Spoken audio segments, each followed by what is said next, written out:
¿cómo están todos? Bienvenidos. Estamos iniciando Entrevista Verdadera. Hacemos el programa en vivo y en directo aquí en la red. Vamos a hablar con el periodista Javier Rebolledo. Quiero mostrar sus libros. Hemos hablado varias veces acá en el programa a propósito de esta creación. Él es periodista, escritor, se dedica al periodismo de investigación, ha trabajado en distintos medios y estas son sus publicaciones. El libro La danza de los cuervos, El despertar de los cuervos y A la sombra de los cuervos. Vamos a regalar este pack de los libros de Javier Rebolledo, donde se relatan varios de los crímenes grandes cometidos en dictadura. Es una investigación que le demoró varios años y está reflejada en estos libros. Así es que para ustedes que están permanentemente con nosotros en el Twitter, se van a ir. Vamos a avisar quién se lleva los libros de Javier. Javier, muchas gracias por acompañarnos. ¿Cómo estás? Muy bien, gracias por la invitación. Javier, te has dedicado mucho tiempo, tanto en medios de comunicación como en estos libros, a investigar crímenes de dictadura. Hoy día hay una figura bien central en la historia reciente de Chile, como Juan Emilio Cheire, que fue comandante y jefe del ejército y que hoy día está procesado como cómplice en crímenes, 15 asesinatos de la Caravana de la Muerte. Durante todo el tiempo que has reporteado casos que tienen que ver con derechos humanos en dictadura, ¿cuántas veces te atravesaste con el nombre de Juan Emilio Cheire? La verdad es que me topé varias veces. Ya sea escribiendo los libros o haciendo otro tipo de investigaciones. Me acuerdo el caso de la playa Guayacán, que es en La Serena, en Coquimbo, perdón, donde desaparecieron 2 niños el 24 de diciembre de 1973, recién ocurrió el golpe militar. Estos niños desaparecieron hasta el año 78 más o menos y aparecieron con balas en la cabeza de grueso calibre, según lo estableció la investigación. Y ahí aparecía Cheire visitando a los padres de estos niños que estaban desolados, digamos, alegando, tratando, en dictadura, intentando hacer la presión que podían hacer, digamos. Uno de ellos, incluso el papá, uno de los niños, fue secuestrado y fue torturado. Y los testimonios de las mamás de estos niños recuerdan a Juan Emilio Cheire ahí visitándola y tratando de obtener información.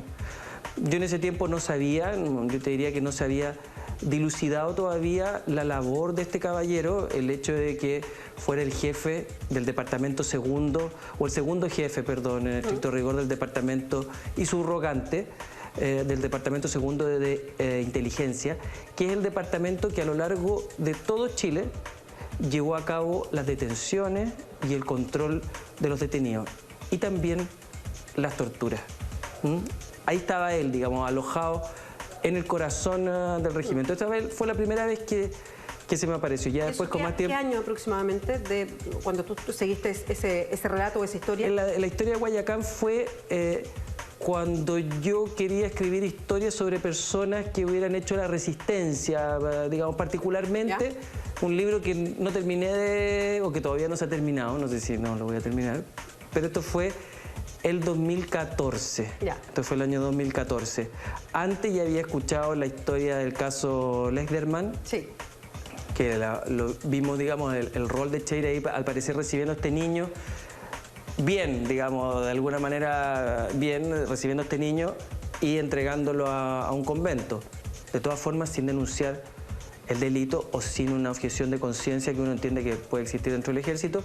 Y lo más grave, esto ya que venía sonando hace tiempo, que el caso Caravana de la Muerte. Perdona, solo para recordar el caso Lechlerman, que a lo mejor ustedes también recuerdan, porque fue muy estremecedora la entrevista de ese niño que trasladó Cheire, efectivamente, en un momento cuyos padres habían sido asesinados en dictadura, y que Cheire lo trasladó cuando era niño para dejarlo en un convento, para que después llegara en algún momento a sus familiares, supuestamente. Bueno, este adulto enfrenta a Cheire en un momento súper duro, recordando una historia tremenda y un testimonio muy fuerte del mismo Lechlerman ya como adulto respecto a lo que pasó con su propia familia. Sí, sí, fue durísimo. Imagínate un niño que asesinan a sus papás delante de él prácticamente. Y que queda huérfano a partir de ese día y todas las vicisitudes que tuvo que vivir, y se encuentra con una persona que entre comillas lo había salvado o derivado a un lugar protegido por orden, de todas formas, digamos, del director del regimiento, que es Ariosto Apóstol. Uno puede decir que fue una acción positiva, entre comillas, también como él también relativiza, o su abogado, las acciones negativas, entre comillas, porque estaba siendo mandado. En este caso, lo positivo también debiera ser puesto entre comillas, porque también era mandado. Sí, ya vamos a entrar a la defensa de Juan Emilio Cheire. Te quería preguntar por el caso específico por el que es procesado hoy día en calidad de cómplice, que es una acusación muy seria en el caso de Juan Emilio Cheire. Recordemos que hoy día está en libertad, pero bajo fianza, luego de pagar $1 millón porque estuvo 6 días preso. Esta acusación y este caso ha tenido varios vaivenes. ¿Vaivenes en qué sentido? En que ha estado en la justicia, después ha estado harto tiempo sin ningún tipo de avance, después vuelve a reflotar, vuelve a intensificarse la investigación que está haciendo el magistrado Carroza. Hay testimonios que se entregan, que después se van para atrás o se desmientan, en fin. Ha tenido un vaivén. ¿Cuándo escuchaste por primera vez de la participación de Cheire en el caso Caravana de la Muerte? Hace bastante tiempo, cuando yo trabajaba en La Nación. Yo creo que debe haber sido más o menos por ahí como el año 2007, 2008, que ya se hablaba de su participación. Existió un testimonio de una persona que lo señalaba dando tiros de gracia en las ejecuciones.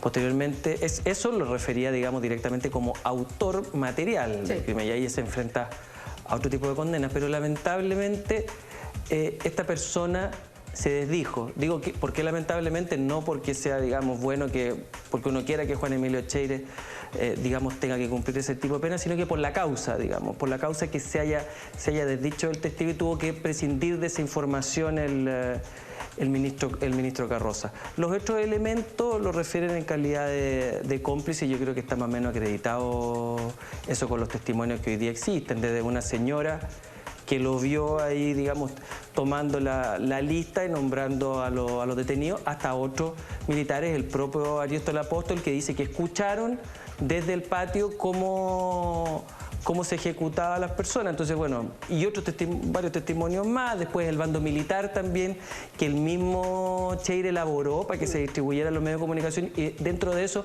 una persona que estaba ahí dentro del bando militar había sufrido su condena, y esa condena la había firmado Juan Emilio Cheire. Entonces, por un lado hace un bando militar diciendo que esta persona había sido ejecutada, y por otro lado él mismo había firmado una condena estableciendo que esta persona no era ejecutada, no debía ser ejecutada. Entonces ahí bueno, ¿cómo? No tiene sentido. Sí, de hecho... Están todos esos elementos, digamos, que acreditan probablemente su complicidad en los hechos. Bueno, ahora no está condenado. Sí, claro. Para que la justicia siga avanzando. Sí, esto es un caso de la justicia antigua, entonces por eso tiene una terminología que es distinta a la que estamos hoy día acostumbrados con la nueva justicia o después de la reforma. Javier, tú que has investigado varios temas y casos de derechos humanos, ¿es usual que haya todos estos vaivenes en los casos? O sea, que se investiguen en algún momento, no haya más antecedentes y queden planos sin investigación, que se vuelvan a retomar, que vuelvan a aplanarse, que se vuelvan a... que existe ese vaivén en la justicia. Primero, los ministros del sistema antiguo, primero son investigaciones complejas, primero. A veces aparece un testigo como Jorgelino Vergara en el caso de Calle Conferencia y cambia todo. Y de pronto lo que no se había avanzado en 5 años, se avanza en una semana. Y tienes a 70 agentes de la DINA que nunca habían sido nombrados jamás en una causa judicial, todos detenidos, y están las cárceles llenas, repletas. Y esa misma causa después, con estos testimonios, el año 2007, pasa 2008, 2009, 2010, 2011, 2012, cuando publico La Danza de los Cuervos, y todavía están procesados, calidad de procesados. Ahora, ¿qué es lo que pasa ahí? Por un lado, tienen muchas causas judiciales los ministros. Yo creo que también existe un exceso de lentitud en el trabajo, en el sistema público. En alguna medida, parte de esto lo trató de remediar el expresidente de la Corte Suprema, el ministro Muñoz, señalándole a los ministros como un lineamiento que terminaran ya con la investigación y que empezaran a dictar condenas, porque tanto las víctimas como los victimarios estaban muriendo, y el sentido de la justicia tiene que ver también, digamos, con que uno pueda sentirlo, uno pueda vivirlo, uno pueda palparlo. Mucha de la defensa, y ahora entrando a este otro aspecto, parte de la defensa, no solamente del abogado defensor de Juan Emilio Cheire, sino también de la defensa bien potente que ha venido desde la propia Nueva Mayoría o de la Concertación, si queremos, porque está ligado a una época específica de la historia de la Concertación, tiene que ver con que era un hombre muy joven cuando estaba en este regimiento, que tenía 25 años. Entonces dice, bueno, un hombre joven, había línea de mando, si se oponía podía correr riesgo su vida, en fin. Y se da eso como un antecedente.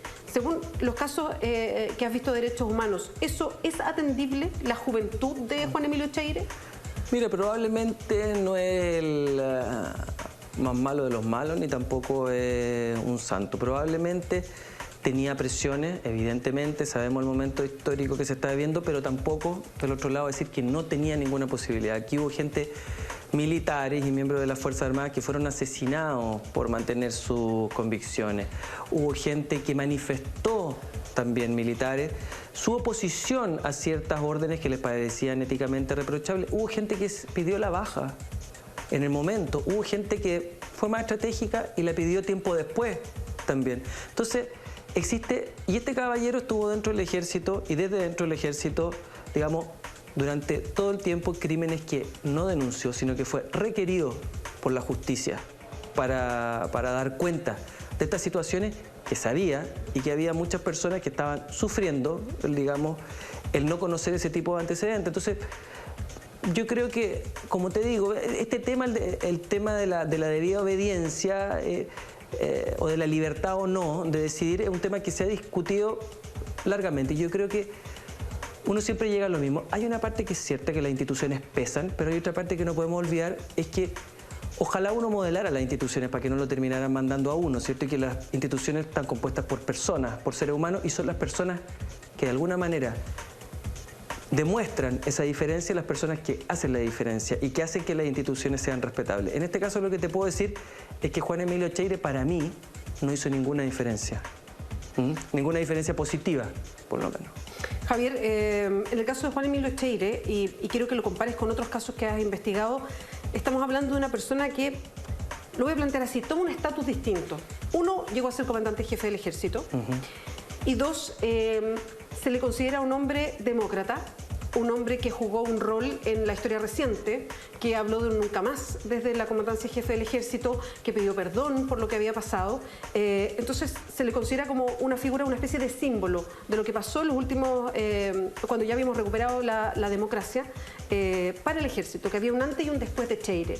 ¿Te habías topado con un caso de una persona que fuera acusada de violación, de casos de violación a los derechos humanos graves como estos, pero que al mismo tiempo tuviera esa simbología apoyada por propia gente que sufrió rigores de la dictadura? No, fíjate, no, ninguno. Lo más parecido podría ser el caso de Miguel Trincao, que iba a ser el próximo comandante en jefe del ejército, que apareció también en Caravana de la Muerte, involucrado y que tenía fuertes posibilidades, yo te diría, y el caso Caravana de la Muerte lo terminó votando, y dentro de la Policía de Investigaciones, el exdirector de la Policía de Investigaciones, que era masón, al igual que Trincao, trató de salvarlo, trató de exculparlo, y eso significó una fractura importantísima dentro de la PDI, que terminó con dos de los principales y mejores agentes que tuvo, digamos, la transición a la democracia dentro de la Policía de Investigación, y que son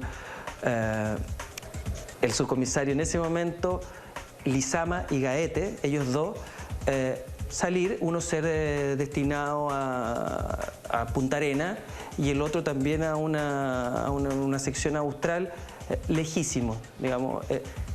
Por un lado se sacó a Trincao, pero por otro lado se cobró la cuenta. Eso es lo más cercano, pero yo te diría que no se compara con el nivel de influencias que se movieron en torno a este caballero, cómo se movió la Concertación para validar a esta persona, como tú ya has dicho, que fue lo que dijo después, el nunca más, y una serie de cuestiones que no pasaron, además de ser,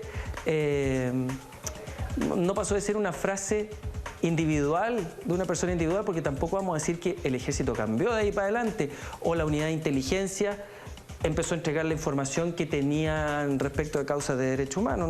No hay un cambio sustantivo. Javier, vamos a hablar de eso a la vuelta, justamente de si hubo un antes o un después del ejército con la figura de Echeire. Te vamos a preguntar también por las presiones que puede existir a propósito de la figura de Juan Emilio Echeire y esta defensa que hemos visto desde la gente allegada al presidente Ricardo Lagos, porque fue en ese momento en que vino este nunca más de la figura de Juan Emilio Cheire.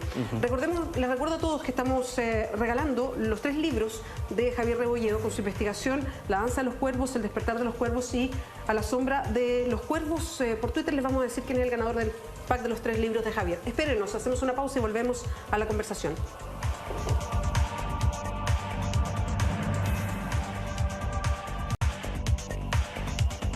En la entrevista verdadera estamos conversando con el periodista, el escritor Javier Rebolledo. Se dedica al periodismo de investigación, tiene publicaciones y se ha dedicado a investigar muchos de los grandes asesinatos en dictadura. Javier, quedamos pendientes con un tema que tiene que ver con si efectivamente el ejército había cambiado, si es verdad este nunca más o esta democratización del ejército después de Juan Emilio Cheire. ¿Con qué te encuentras tú a propósito de todas las investigaciones? Yo te diría que no, fíjate que me acuerdo una anécdota. El ministro Alejandro Solís, que condenó a Manuel Contreras, en su momento fue a solicitar información a la Dirección de Inteligencia del Ejército, el DINE. La Dirección de Inteligencia del Ejército es el organismo que hace prácticamente una información paralela respecto de los eventos que le conciernen al Ejército, hace control de daño, etc. Y le fue a pedir información respecto a una causa en concreto al director de inteligencia. ¿Sabes lo que le dijo el director de inteligencia? Lo llevó a un lugar y le mostró unas bolsas de basura. Le dijo, ahí hay algunos papeles, si quiere los revisa. El ministro, esto me lo contó el ministro Alejandro Solís, agarró sus cosas y se fue, porque entendió que no existía, pero es que no la más mínima voluntad de colaboración. Bueno, de hecho, y esto no hace mucho. Exacto, y también somos testigos hoy día. Por ley de transparencia se pide cierta información, lo han pedido reporteros, gente que está haciendo sus tesis, en fin, de temas. Y pese a que hay decisiones de la Corte, de la Justicia, Exacto, que obliga a que se cumpla lo que dice la Comisión de Transparencia o el Consejo de Transparencia, el Ejército ha dicho que no y no entrega esa información. No la entrega, no va a pelear hasta el final, sí. Lo otro que quería preguntar tiene que ver con las presiones. ¿Cuánta presión puede existir? Y aquí lo pongo en relevancia por lo que hemos visto en estos últimos días de apoyo bien transversal. Y en transversal digo de la gente de la Concertación o nueva mayoría, también de gente de la oposición, en apoyo a la figura de Juan Emilio Cheire. ¿Cuánta presión existe en un caso como este? Existe presión por lo que habíamos hablado, digamos, por la imagen que se levantó en torno a Juan Emilio Cheire, por lo que representó más o menos, digamos, históricamente, porque estuvo al lado de Ricardo Lagos, porque fue levantado junto con la figura de Ricardo Lagos después de 2 gobiernos seguidos de la democracia cristiana.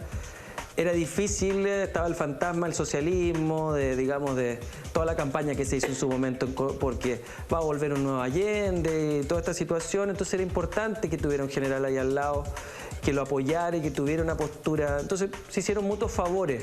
Entonces ahora que nuevamente se ve de alguna manera la posibilidad, yo creo, esto es un análisis político, si tú quieres, de la candidatura de Ricardo Lagos, es que aparece esta vieja Concertación apoyándolo y apoyándolo con fuerza. Y una vieja Concertación que tiene fuerza todavía y que probablemente es hoy día la que tiene más fuerza dentro de la nueva mayoría.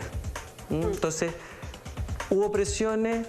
Sí, hubo presiones por defenderlo. De hecho, Javier, tú mencionas una presión en específico y que motiva una reacción hoy día del ministro de Defensa, José Antonio Gómez, aclarando la posibilidad de una supuesta reunión con el ministro Carroza por el caso de Cheire en específico. Esto es antes que saliera el procesamiento por ser cómplice. El mismo ministro hoy día dice que las veces que se ha reunido con los jueces tiene que ver más bien con casos de derechos humanos que le conciernen a él como ministro de Defensa y resalta su rol por ese lado. ¿Por qué tú afirmas, si tú lo dijiste, que el ministro Gómez estaba ejerciendo presión sobre el ministro Carroza a propósito del caso Cheire? Porque fue una información que recibí de 2 fuentes muy confiables para mí y que nunca me han fallado, por eso lo dije. Y porque me pareció atingente, independiente de que esta conversación o presión o como uno quiera llamarlo no dio resultado, y uno dice, bien, qué bueno por el Poder Judicial, digamos que hace rato que está salvando la plata en toda esta situación, pero me pareció que era informativamente relevante. Y por eso lo señalé, tal como señalé lo del ministro Burgos también. ¿Quién es el ministro Burgos? Que le dijo a Francisco Ugas, que es el exsecretario del del programa. Del programa de Derechos Humanos. Del programa de Derechos Humanos, que es del Ministerio del Interior, que es el organismo que actúa acá como querellante y que lleva a cabo la investigación y que fue el organismo también que pidió el procesamiento. Y en su momento, cuando fue a buscar la información Francisco Hugues, cuando Burgos estaba de ministro de Defensa, le señaló que a Cheire no me lo tocan. Eso lo dijo de esa manera al abogado. Así fue como yo lo recibí. Así de esa manera lo recibí yo, digamos, sin entrar más en detalle. Ahora, aquí estamos hablando de ministros activos en un rol activo de defensa de Cheire. Ahora, claro, estamos hablando ahora, hace poco tiempo, digamos, hace poco tiempo. Ahora, y a este Cheire, digamos, a este Cheire que está cuestionado por la justicia, no al Cheire de ese tiempo, sino que es una defensa que se está haciendo ahora, o que se intentó hacer ahora y que ya no dio resultado, digamos, o que por lo menos por ahora no está dando resultados. Sí, porque temporalmente, y como para situarlo bien, lo de Burgos y lo mismo de José Antonio Gómez es bastante anterior, o por meses anterior, al procesamiento efectivo de Juan Emilio Cheire, que ocurrió la semana pasada, y un procesamiento por complicidad, que es una acusación bien seria que hace el ministro Carroza. Javier, cuando focalizamos en la defensa y poniendo en contexto que estamos hablando de la defensa de Juan Emilio Cheire, que es el abogado Jorge Bofill, que ha dado muchas declaraciones, ha estado permanentemente en los medios poniendo la versión de Cheire a la opinión pública, él cuestiona todos los testimonios que existen y que apuntan a Juan Emilio Cheire, que en el proceso hoy día son 7 testimonios distintos que señalan la participación de Cheire en estos juicios totalmente fuera de la ley para condenar gente a muerte y en torturas también. El abogado de Juan Emilio Cheire no solamente establece la defensa, sino que además señala que estos testimonios son falsos o no les asigna ninguna veracidad. Tendrá que probarlo. Exacto. ¿Se puede entender algo de eso? Digamos que está en abierto desacuerdo con lo establecido por el ministro, que es la persona que más sabe, digamos, de la causa y que trabaja en directa colaboración con la Policía de Investigación. Entonces lo que está diciendo el abogado Bofill es que en el fondo el ministro no sabe hacer su trabajo y que la Policía de Investigaciones tampoco sabe hacer su trabajo. No olvidemos que hay una parte de la investigación que efectivamente la lleva a cabo el ministro y que es el que comanda las acciones, pero trabaja en colaboración siempre con personas específicas, preparadas, digamos, para estas labores de la Policía de Investigaciones, que son los que encuentran a las personas y normalmente les toman una primera declaración policial. Exacto, o sea, así fue de hecho. La Policía de Investigación es la que toma estas primeras Normalmente pasa así, sí, normalmente es así. Sí. Entonces, lo que pasa es que es tan fuerte cuando el abogado dice todas estas declaraciones son falsas, y claro, lo que tenemos es que el ministro lo procesa como cómplice. Pero quería insistir en eso a propósito de los vaivenes que había tenido este caso. Y como el mismo abogado defensor de Juan Emilio Cheire apunta de forma muy dura contra el abogado que sostiene esta querella, diciendo que tiene algo personal contra el abogado Cristian Cruz, que tiene algo personal en contra de Cheire porque se ha mantenido permanente en esta causa por muchos años. Yo creo que el abogado Bofill debiera preocuparse de hacer su trabajo. Que es un trabajo de abogado y no hacer el trabajo de comunicador ni ¿cómo se llama? Ni ponerse a criticar o no si es que una persona tiene una relación personal o si le interesa personalmente. Yo hago mi trabajo de periodista y a mí me interesa hacer mi trabajo personalmente y me apasiono. Eso no quiere decir que yo vaya a pasar por encima de la ley ni que vaya a falsear la verdad. Significa que lo que hago me interesa y me compromete. Si un abogado está haciendo algo que le compromete, yo digo, pero qué bueno, ojalá que hubiera más abogados así, digamos, entendiendo, como te digo desde el principio, que no están pasando por encima de la ley ni que está falseando nada. Lo que está diciendo el abogado Bofill que tú me acabas de mencionar, que todo es falso, bueno, tendré que probarlo.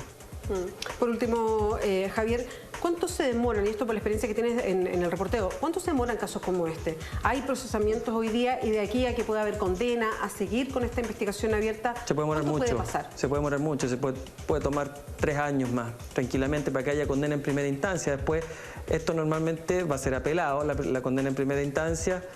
Va a pasar a la Corte de Apelaciones, después va a ser apelado nuevamente y va a pasar a la Corte Suprema. Entonces, entre que tengamos fallo definitivo pueden pasar 4 años y medio, digamos, con suerte, hasta que, digamos, pueda entrar o no a la cárcel producto de una condena los involucrados en esta causa, que no son solo Juan Emilio Cheire, sino un grupo ahí de... otros más, y en algo que sucedió el año 1973. Sí. Javier Rebolledo, muchas gracias por acompañarnos hoy día. Gracias por la invitación. Buenas noches. Buenas noches. Vamos nosotros a un resumen de